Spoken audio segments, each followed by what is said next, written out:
Nonprofit and philanthropic leaders devote their lives to the service of others, but sometimes they need a little help. Kristine Michie has been deep in the work and the play of helping changemakers grow their impact for decades. So whether you're ladling soup at a local shelter or attending a UN peace conference, you need to find the balance between the heavy work and a light touch so you don't burn out. And Kristine believes play is at the center of that. Welcome to the PlayFull Podcast, bringing fun to the serious work of changing the world.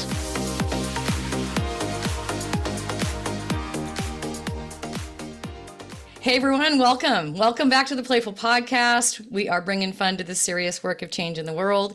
And today's guest, Reginald Dwayne Betts, is a poet and lawyer. There's much more to say, but I want to start with that poet and lawyer because it's got some juicy juxtaposition in it. Maybe it doesn't really, but I think in our linear minds it does. Like poet, lawyer, what?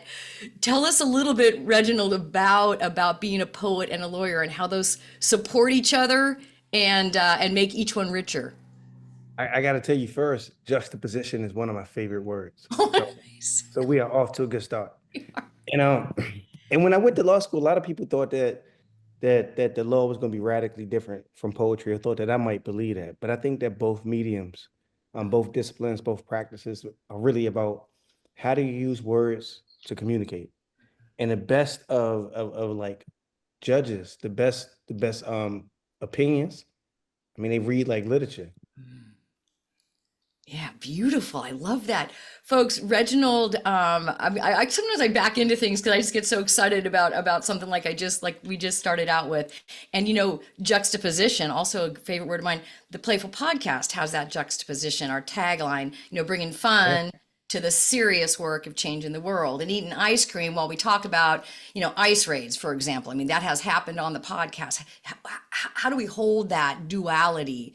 And your work, your creative work, your whole spirit seems to be an embrace of that, of duality. Welcome, and thank you for bringing that.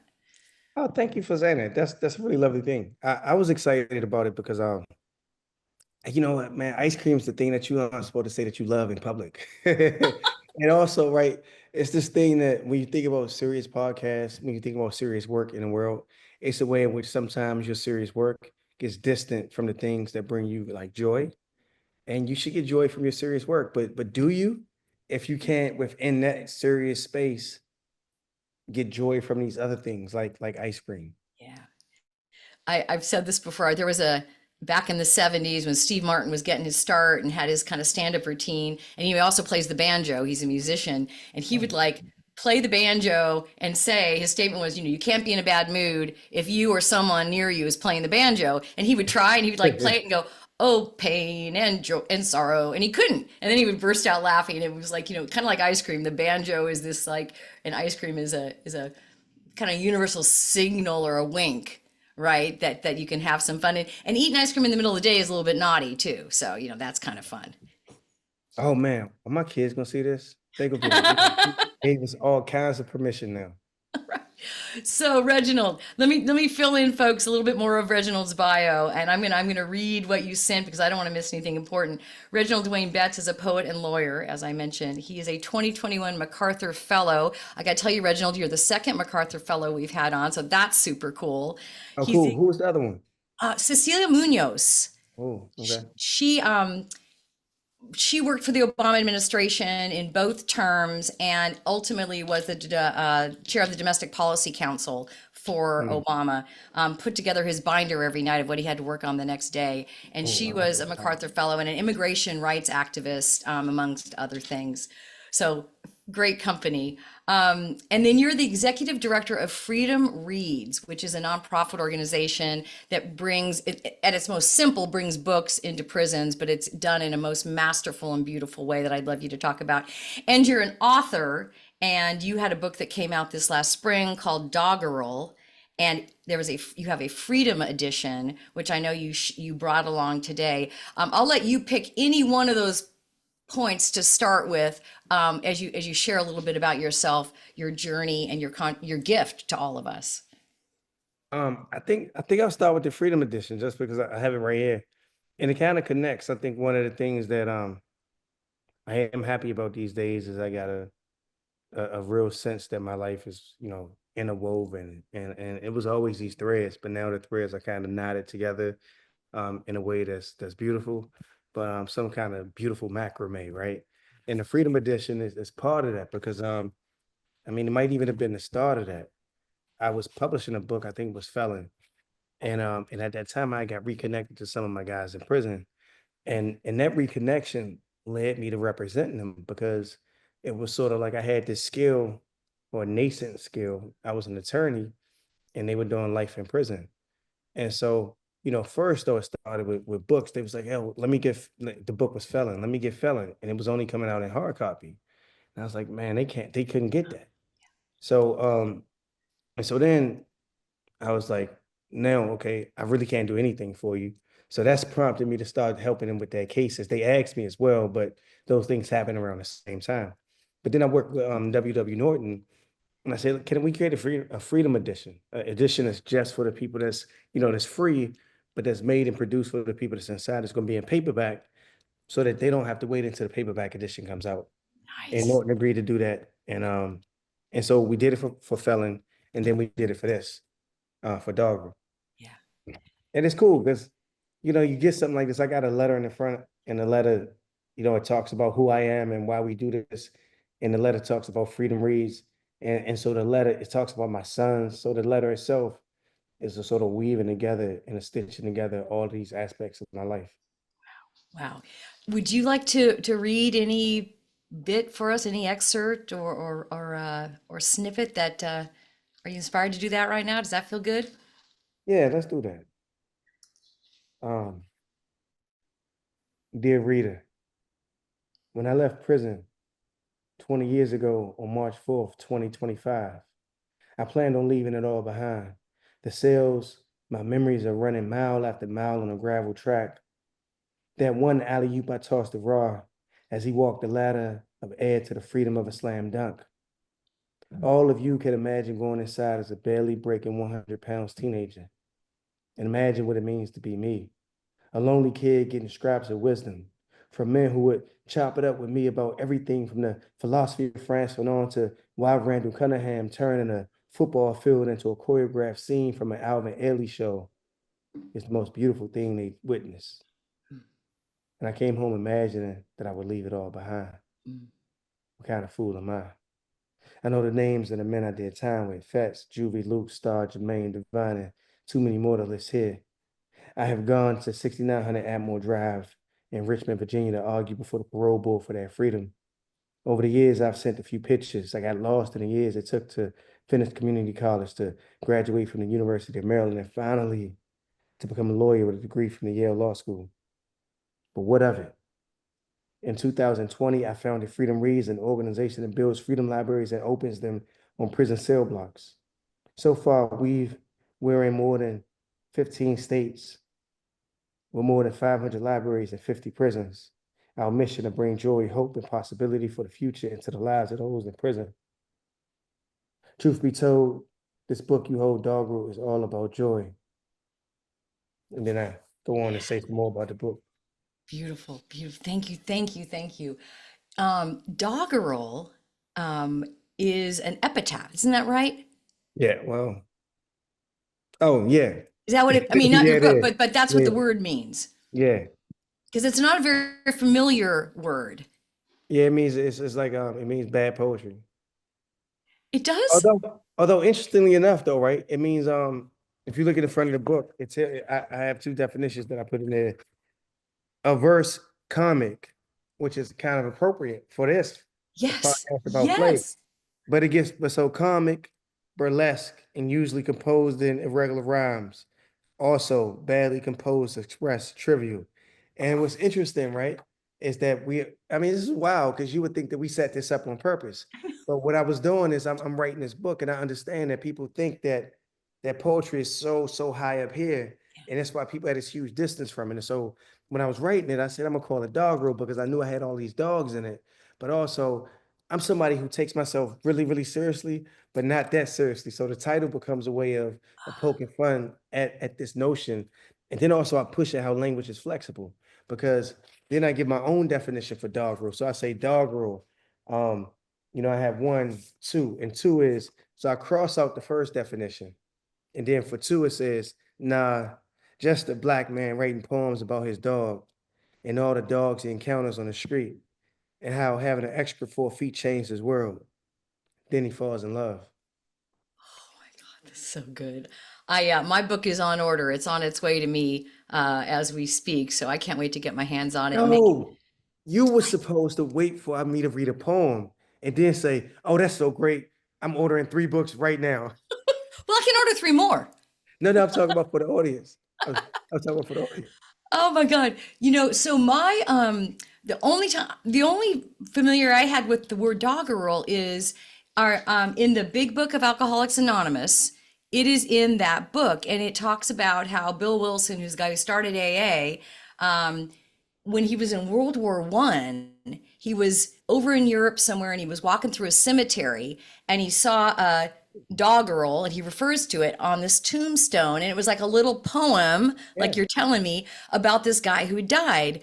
And he talks about that he was a young, I think he was only like 20 or something when he was over there, and he talks later about it being a warning because it was a rhyming poem about the guy. He died like, I guess an alcoholic. And he talks later about that poem came back to him. He recalled that when he was a young guy, he'd seen this doggerel on this tombstone. So it's all making sense now, because honestly, Dwayne, I thought it meant just epitaph, like something carved on a tombstone. No, it means like a poem, like a little rhyming something. I thought she was saying epitaph, which is like a bad word. And so I was like, but yeah, so it's interesting because it shows how it functions in both ways. Yeah, love it. Okay, so this is your 4th book, and I mean, it's a big deal, and you have a bunch of big deal things, and you're a humble guy with some big deal stuff, which is a cool juxtaposition also. But the New York Times reviewed Doggerel, which they don't, there's a lot of books that come out that don't ever get their attention. And I noticed one of the comments in that review from April of 2025 in the New York Times Book Review was talking about calm and joy meeting up with chaos. I think that was somewhere in the headline when they were talking about, again, another kind of that duality, right? Calm and joy, even mixed in with chaos. And it feels like that's super relevant right now. This is a hard time if you kind of care about humanity, if you care about social justice, if you care about, people who have needs that aren't being met and services that are being taken away. And how do we stay buoyant, right, and resilient in this time? How are you doing that? How are you keeping your spirits up? Or is that not that hard to do? It's interesting because I wrote the book and during the hardest, one of the hardest stretches of my life. And I was thinking about this Alcoholics Anonymous thing that you said. And it's crazy because, one of the things that happened is if I was drinking significantly more than I should ever drink in life on a regular basis, I stopped. And this was like 2023. And I had known, how much of my mind I was burying under alcohol. And it wasn't that I was functioning, but suddenly I started losing weight. You know what I mean? I lost like 10 pounds, 15 pounds. And I was like physically transforming into a new human being. But also I was super, super depressed at the time because I was like going through a divorce. And then also life was happening. But then at the same time, at my organization, and my company, I mean, we were doing amazing work. And I was always living in a world of juxtaposition because my work was putting me in close company with people who I know where they've been and I know what they wanted to do. And then my life, my relationship was falling apart. First relationship, married my girlfriend. That I met this woman after I came home. We got in a relationship. We got married. We was married for 16 years. Fell apart. That's fine. Things happen, but it was devastating. And then I was falling in love, and all of these things were happening at once. And it's like, and falling in love makes all of the other stuff have a different context. But then I had already committed to this idea that I could write about something other than sorrow. So I was writing Doggerel while all of those things were happening. And I feel like easily this is the most joyous collection of poems I've written, but it's not because they avoid sorrow. It's because that they recognize that sorrow is a part of a continuum of life and they touch along the other parts of the continuum of life. It touches on joy. And for me, what's interesting is that I called it doggerel because I think sometimes we think our joy is trivial.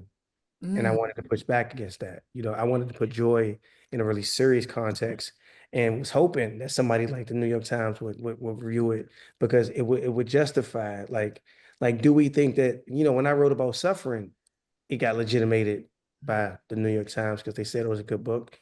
I was like, well, I'm gonna believe the same thing will happen if I write poems that'll make people feel good, that I'm, written in the context of, I want you to smile.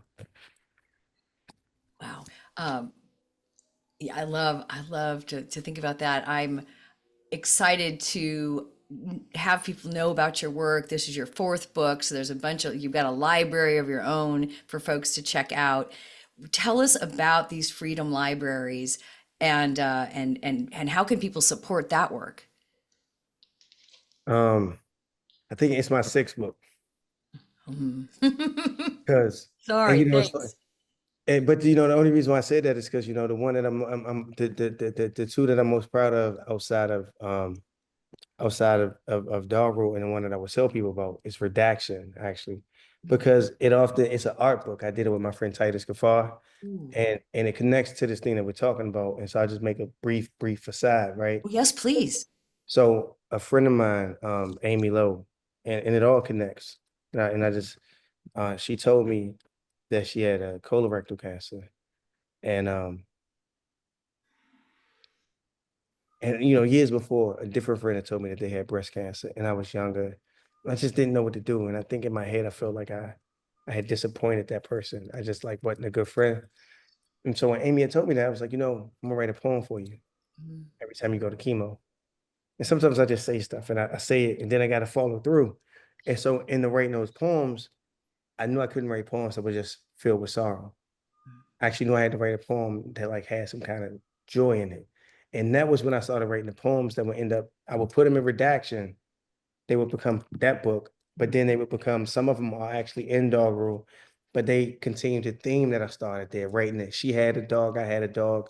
My friend Lori Gruen, she had a dog. When I got my dog, I used to always be talking to my friend Lori while walking the dog. And then Lori suggested I should write more about dogs, because I've written a few poems for Amy about dogs. I wrote more and more and more. So it's all wrapped up, and particularly because it's wrapped up in how I've tried to integrate some of my ideas about who should have access to joy into how the work is Mm, constructed. mm. Because this book was also done with W.W. Norton, and it's a high, fancy, beautiful, um, built art book that I did with Titus Gafar, who also won a MacArthur. Um, we did it with a flex bound cover because hardbacks can't get into prison. And we wanted to make sure that people in prison had access to the beautiful artwork that he creates, along with the poems that I wrote. And I've literally been in prison and read from this book. I mean, one time I was in prison, I read from, like, all five. At the time, it was all five of my books, right? And the first four books, it was like, but then some of them, they would hear the poems, and I felt like I was making people feel bad. And then I got the doggerel, and that doggerel, I got the redaction, and I showed them the images, and it was like, ooh. And I started reading the poems, and it's like, yo, you could just feel the room light up. And I was at this prison called Comstock in upstate New York, and I mean, you could feel the room light up. And essentially, that's what Freedom Reads is. This belief that you can bring joy into a space through a built object. So, like, through the beauty of a book, a handcrafted book with beautiful images, but also through where you house those books. So the Freedom Library looks like this. It's curved, Ooh, yeah. and it's about 44 inches high. And if you can see, like, you can access the books on each side. Both So this sides, is yeah. like an 8th scale model. So real size, 6 or 7 people could stand around it, all looking at books, and it creates conversation. And the wood is hard, is maple, oak, cherry, walnut, and it's just beautiful in a world in and of itself. Oh, And this went from an idea in 2020 that was funded with a $5 million grant from the Mellon Foundation to now we got our own headquarters. We produce, fabricate, build the libraries here in Connecticut. We have a team of about 20 people, and we are shipping the libraries all across the country, and bringing joy into the lives of people in prison. And when we bring them inside, we bring them on the cell block, so that if you live in a dormitory, when you roll off your bunk, you can see the Freedom Library. If you live in a cell block with cells, when you walk out of the cell door, you can see your Freedom Library. And we built one for the staff too, because we Oh, think about who should have access to joy, and it's everybody. And we think about joy in literature as that, freedom begins with a book, and that's freedom for everybody. Reginald, for those not familiar, how does this compare to what typically would be the access or lack of access to reading material in prison? So first, our books are brand new, and that means that because it's a river, you can't step in the same place twice, but it's still the same river. And so what we do is we give you these brand new books from a specially curated collection that we curated. So it's the same books more or less every time. But also you got a library in the prison if you have one. A lot of prisons don't have a library because of budget cuts. But even if you have one, 800 people at the prison. The library is open, even if it's open on a regular basis from 9 to 3, but you work from 9 to 3. They also have exercise from 9 to 3. They might have visits from 9 to 3. You might be in school. You in school from 9 to 3. Programs are from 9 to 3. When are you going to make it to the library? And when you get there, you got 20 minutes. So even though I went to the library, I used to get jobs to make sure I had access to the library. And I was at a bunch of prisons that had no libraries, but some of them did, right? Even when I went to the library, I got like 20 minutes. I'm hanging out in 811. See, only nerds know what 811 is, right? 811 is taking it back to the Dewey Decimal System. That's the poetry section. But my time in the library was so short that I couldn't waste it trying to explore something else. So I read Shakespeare for the first time as a student at the University of Maryland under the tutelage of Professor Sandy Mack, and he was brilliant. But I wish that I would have had some good sense about Shakespeare when I was in the classroom. We put it in the Freedom Library, put it right on your cell block. You got access to it before you get to the classroom. Now, did I read somewhere on your website about some underground library model or mechanism that you and some others created when you were inside? Oh, you did your research. Oh, yeah. What's that all about? I like that because now you're telling me first I got to tell people go to the website. It's freedomreads.org. And look, it's this great story though, right? Because it's called so first when you go to solitary confinement, you can't have any books. They take your stuff from you. And so I'm 16, 17 years old, and I hear somebody call out, "Hey, yo, send me a book." And I'm like, nah, I'm tripping, you know? And then I hear, "What sale?" And then you hear the book. No. So I go to my son, I'm like, hey, yo, send me a book. They like, "Young blood, what sale?" I tell them, they slide Dudley Randall's The Black Poets under my cell door. And at this moment, I'm discovering, Lucille Clifton. I'm discovering Sonia Sanchez. I'm discovering Robert Hayden. I'm discovering like Sterling Brown and so many of these writers who really changed the way I think about the world. I remember Lucille Clifton had a line in this poem called called Greens. It said, I sensed it was like under the black blade of the knife, as it makes the greens curl black. I sense the bond of live things everywhere. And this is beautiful, right? But then I also learned about Etheridge Knight, who was a poet who was in prison. And I was like, well, hold up. He's writing these poems. He did time in prison. I'm gonna be a poet. And so in some ways, the Freedom Library is an extension of that. It's this idea about what is possible for people if they have conduits to those mind sparking moments of imagination and inspiration, right? And so the Freedom Library is meant to get at to everybody in a way that it changed my life. I believe it might change theirs. All right. Who should have access to joy, right? Okay. So let's get some ice cream. Oh, Go ahead. yes. And look, Step aside and get it. I'm going to grab mine. I'm going to ice cream. All right. I'm going to remind everybody about our ice cream sponsor, Taharka Brothers, spelled Taharka, taharkabrothers.com. Based in Maryland, an employee-owned social enterprise ice cream company They are 15 years old. They've been working with the PlayFull Podcast for 2 years. Among other things, they are the vendor of ice cream at the Baltimore Ravens Stadium. They have had a bunch of success, and rightfully so. If you taste this ice cream, you will, it is not just, I mean, ice cream's good, right? Just all ice cream, but this is exceptional ice cream, fantastic. They ship nationwide. Reginald, tell us what it looks like when the ice cream shows up. Oh man, it is beautiful. First, I got to tell you, and I thought that I was not going to talk about my girlfriend on this podcast, but now I have to. I mean, I'm like duty bound to. One, I'm a Baltimore Ravens fan. I see this weird box in the hallway, and I'm thinking this ain't ours. So I'm about to put it back in the hallway because I don't like when people just put stuff in my apartment as if it belongs to me, right? And then so as I'm picking it up, and then I'm like, did my son order something else? Because the box don't feel cold. And so I look and it's got my name on it. I'm like, wait a minute.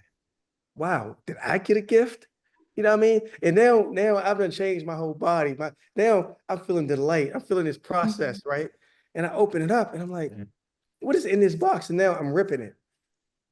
It had dry ice in it to keep it cold. And I had recently asked somebody for dry ice when I was at some restaurant. And so I had been thinking about dry ice and I was like, what? I opened it up. It was like 5 containers. And this is the thing about ice cream. It's tempting, but ice cream is usually mediocre. And so first of all, if it's coming across the country, I thought it was going to be melted. It was already frozen. It was so frozen that I put most of it in the freezer and I opened one of it up and I could eat it as if it just came out of my freezer. I hadn't even liked ice cream. I don't even eat ice cream. I'm lactose intolerant. I'm not even going to talk about how much I ate that night, but it was like cookie dough flavored. And it's just a graham cracker flavor. It's a graham cracker flavor that I'm from PG County, Maryland. And so what I felt like was I was feeling home when I was eating it. This is the thing that was in my mind. I was like, man, this feels like something that I had at home. And it turns out I did, because there's a Baltimore company that is at the Baltimore Ravens Stadium. Oh my God. Reginald, you and I have had, I'm going to grab my ice cream here out of my bag with my little bit of ice I put in. You and I have had since we had our prep call, and ever since, and today again, we keep having all these, like you said, like as if we'd planned it kind of moments, which is just kind of neat to know that that we are in flow. We are absolutely in flow. Which flavor did you choose to share with to eat today while we're on the podcast? Roasted strawberry. Oh yeah. Is that one dairy free? Yep. Awesome. Yeah, they've got 4 or 5 dairy free flavors. And they're not like the poor cousin to the other ones. They're just as delicious. All right, I'm having caramel crunch. It is salted caramel ice cream with chocolate covered honeycomb toffee. Now, and it's actually, I'm in California. It's 1:30 in the afternoon, which is great because sometimes I'm eating this at like 7 a.m., which is also fine, but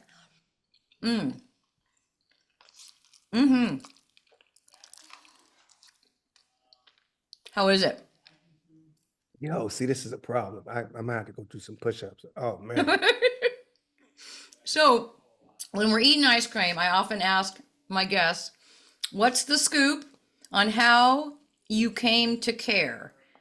And you've shared a bunch of wonderful stories. Do you have, a lot of people go through hard stuff and, they work on, their own part of getting better and feeling better and recovering from whatever trials they've had. Some people do all that and think about how they can help others. What is it about you, and where did you learn that? Or do you think that was just, kind of in your DNA to look up beyond yourself and say, how can I help other people? Good ice cream. I went to prison when I was 16. And I mean, in some ways, it was a confluence of a lot of things that was going on at the time that created some of the ways that I think about the world now. First, I thought I was vulnerable in the world. And I thought that it's not necessarily that I was trying to fit in, but wasn't making the kind of choices, man. I didn't want to live in a bifurcated world where the people around me, I expected to go to prison, and then I expected to go to college with my classmates. And yet I didn't believe I could live, or I could integrate those two worlds without like I didn't believe I could be my one person and integrate those two worlds, if that makes sense. Mhm. And it was exhausting, I think. And I ended up robbing somebody and going to prison. And but I knew I couldn't even fight when I went to prison. And so I thought I was vulnerable in the world, and now I'm in prison and I know I'm vulnerable. And I was wondering what it was that was keeping me from actually connecting well with either one of these two worlds that I was trying to live in as a teenager, the world of like the talented and gifted or whatever, and the world of the dudes in my neighborhood. And people might have said, Dwayne, you were fine. What are you talking about? You know, and it might all be in my head because that's how it goes sometimes, right? But one thing did change, you know, and it was like, you know, having been beat up a lot. And it was like, why am I always getting in fights with people though? And I was really good at talking bad about people. We called it Joning. I was really good. Like I could say something about you and it'd like make you cry, you know, or make you want to punch me in the face. And that's not good for not wanting to be punched in the face. You know what I mean? Or like I would say things in the class. I mean, she'd be like, why would you say that? You know what? I mean, just leave. You know, I was like, my girlfriend, we went to middle school together. So she remembered me. She'd be like, yo, you was kind of disruptive, you know? So you're telling me I want to explore with you a little bit about these like the origin story of your worldview, right? And your Oh, I got you. compassion. No, that's where I was. That's where I Yeah. was. And so so what happens is, right? And look, I'm a kid. I'm always getting in trouble, and I'm always getting beat up. I don't understand why, but now I'm in prison. And if I thought I was vulnerable before, now I know I'm vulnerable. I realize I'm not better than anybody around me. And like maybe part of me thought I was because I thought I was smart. I thought they would end up in prison and I wasn't. And now I'm already in prison or I'm headed to prison and I'm guilty. You know, I can't act like, I mean, it wasn't poverty, it wasn't racism. It was just me, you know? And so I'm down, but I'm trying to be like, what does it mean for me? And I didn't have a mechanism to care about other people at that time. But somebody told me if I go to get a GED, I might get time off my sentence. So I go to the GED class, and I mean, and I was a smart aleck, and that's why I mentioned my girlfriend actually, who did the cover, Can did the cover of the book. But I mentioned her earlier because she went to middle school with me, and she reminded me sometimes that I was disruptive, you know. And all of the trouble I got into was always with how I talked to people. It was never being like violent or aggressive. It was talking at the wrong times, talking too much, talking too loudly, talking too often, talking too fast, you know. Um, but anyway, I go to this spot. I'm in a class. I'm so small that the small jail uniform don't fit on me. And after the class, I'm talking to the teacher. I'm like, yeah, I want to get a GED. And she looks at me and she's like, what classes were you taking in high school? Were you going to school? It's like, yeah. I was like, I was in French 4. I was in AP US history. I was in discrete math, you know. And she was like, wait a minute, what school did you go to? And I told her. And then so she checked my grades, and I ended up getting my high school diploma at the end of the 11th grade school year while I was in jail. But a condition of it was that I would be a GED tutor. And I'm 16. I'm like, how am I gonna be a GED tutor? These people are grown. And she was like, yeah, I know. But sometimes you have a gift that you're supposed to share with other people. And that's what led me to pay attention to other people. And in some real radical way, I think I already was connecting myself to this notion that I wasn't better than anybody else. But now I had something, a way to think about myself in the world that I never would have thought of myself as, which is like as an educator, as a teacher. And you know, I carried that through all of my work. As somebody who uses my stories to try to uplift and say something that matters versus somebody who uses my stories to try to cut people down. And that has been the most profound, I think, shift in my world perspective, but also in my ability to access joy through living in community with people, which is what you have to do as a poet. It reminds me of what you said at the very beginning when I was talking about that juxtaposition of poet and lawyer, and you said, you know, you found the case to be that it's in either case, it's the use of words, right? The use of, you know, the right words in the right order to accomplish whatever it is you set out to accomplish. And you had experience and are reflecting and sharing with us that there was a time when you put certain words together and they could be biting and they could be caustic and they could be, they could create harm. And it was still just words, right? So what a It really beautiful, was just words. I said yeah, that sometimes. I was like, yo, it was just words. You know, it ain't my fault that you can't beat me in basketball if I had no eyes and no legs and I didn't even use a basketball and just breathed. Hey, yo, that was funny though, right? yeah, That would get me beat up though. yeah. They'd be like, you still talking? I'd be like, listen. Like, I get it. So if you would you indulge a question that I didn't ask Cecilia, my other MacArthur Fellow friend, and I want to ask you, what happens when you find out that you got a MacArthur Genius Grant? Where were you? Who called? It's a surprise, right? I really wish that I would have had some Taharka ice cream in my freezer because what would have happened is I would have went to my freezer, I would have got me a pint, and I would have just went in on the whole pint. This is the kind of thing that you feel like is breakfast, lunch, and dinner. You will suffer. You know what? I got to tell you something. When I started eating, right, I was like, I think I'm eating too much. And then I checked. I was like, hold up, wait. 200 calories a serving. It's only 3 servings in this whole container. Oh man, I can eat this whole container, You act like it's can. just a meal. I'm telling you. This is But so look, good.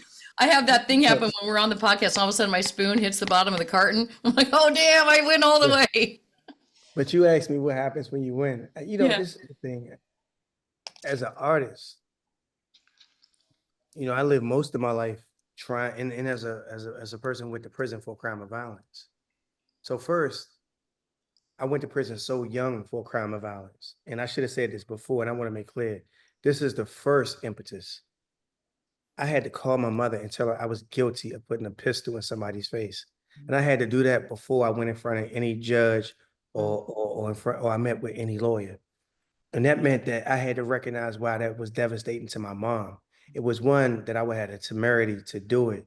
And two, that in doing it, I had hurt somebody else. And we came from a community where violence was there. And so she knew that I knew better.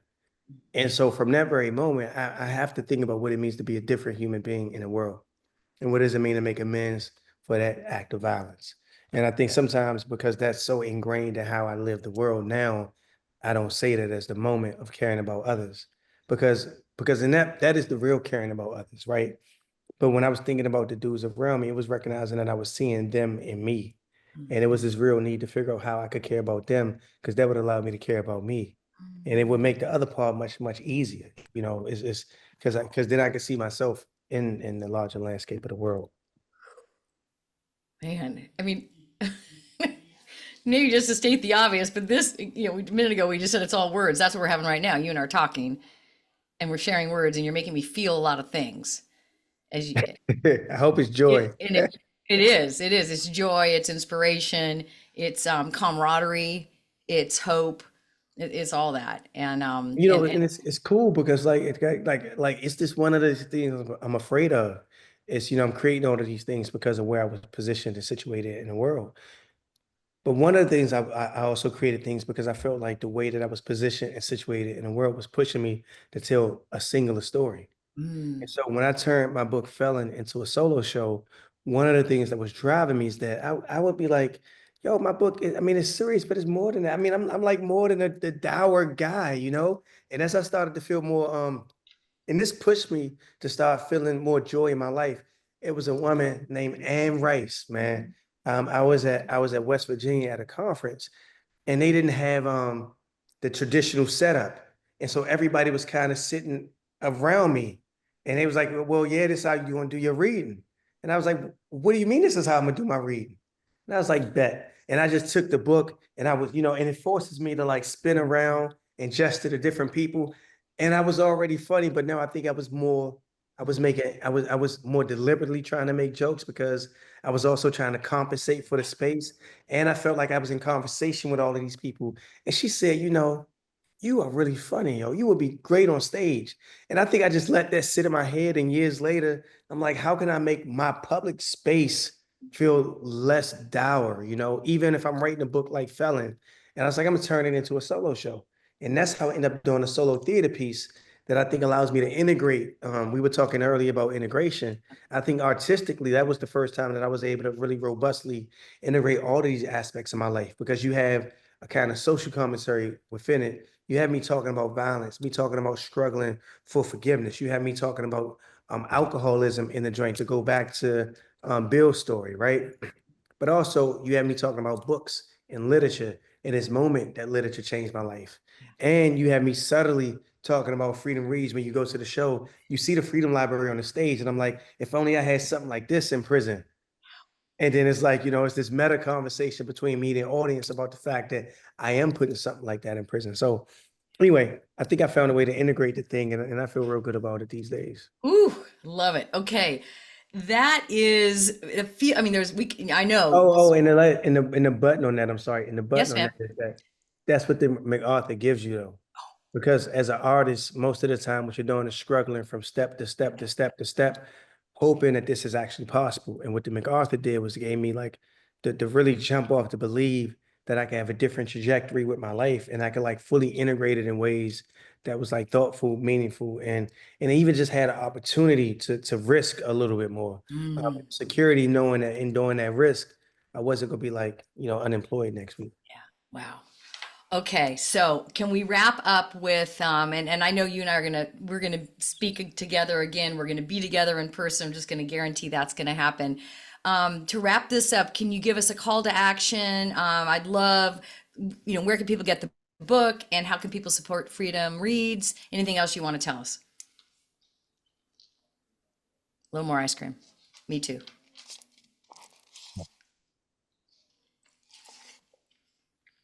I'm not sure if you have guests return. I If you do. want me to return, I'm happy to come. I love it. I don't want to make it seem like it's just for the ice cream, but but call to action. You could get dog room essentially wherever books are sold, but it'd be great if you could pick up the book. And if you pick up the book, share a poem with it with somebody. In fact, you can find a poem online now. Take the time and read a poem. I read a poem to somebody the other day. They told me that they had a death in the family, and they went to a funeral. And I asked them if they would let me read them a poem. And I read it to her. And she, it was like tears coming out of her eyes. And she said, "Thank you." And one of the things about it is that it's some stakes, I think, in this book that's not in other books I wrote. And they let you touch on something that's meaningful and that matters. And so, one call to action would be, I just ask you to invite yourself to try it and see if it matters. And then I would say, check out Freedom Reads, freedomreads.org. We build libraries. We employ people who did time in prison. We employ people who did time in Yale. And they work together, and we do this amazing thing. And it's end of the year. A lot of us are thinking about what organizations we want to support. Yeah. Our whole goal, our organization's mission is to bring joy into the lives of people in prison. And we understand that joy touches everybody. Yeah. I remember one moment, S.A. Cosby, his book had just come out or something, and we were in a Virginia prison, and one of his books was on a bookcase, and this dude got all excited. I know this dude. Well, my mom know this dude. My mom worked at Lowe's with this dude, man. And my mom read this book when it was in draft form. That moment was just so joyous. And so support Freedom Reads, because we are, I feel like we one of the manifestations, like the podcast, your work, your life, my life. Freedom Reads is all a manifestation of this idea that, joy is the catalyst for the serious work that we need to have happen in the world. Right on, right on. I really believe we're operating in a specific new currency right now, right? This currency of joy, right? It is buoying us. And I am so glad to know you. Thank you so much for spending time with us today. I'm going to be forever. I'll remember this, and I'm also going to keep coming back to you and your work, and happy to support. Thanks so much, Reginald. Thank you so much. I really do appreciate it, Kristine. All right. Thank you. Bye-bye.